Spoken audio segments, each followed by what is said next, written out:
प्रहार जनशक्ती पक्षाच्या वतीने सावदा शहरामध्ये अंगणवाडी सेविका तसंच गटप्रवर्तकांच्या मेळाव्याचं आयोजन करण्यात आलं होतं। या दरम्यान प्रहार जनशक्ती पक्षाचे पक्षप्रमुख आमदार बच्चू कडू यांनी आशा स्वयंसेविका यांच्याशी संवाद साधलाय।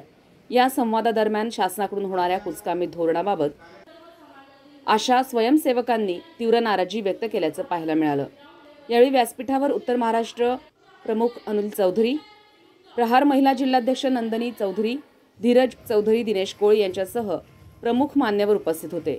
आशा स्वयंसेविका आणि गटप्रवर्तकांमध्ये एकमेकात भांडणं लावून त्याचा फायदा सरकार उचलत असल्याची टीका महायुती सरकारवर आमदार बच्चू कडू यांनी केली आहे।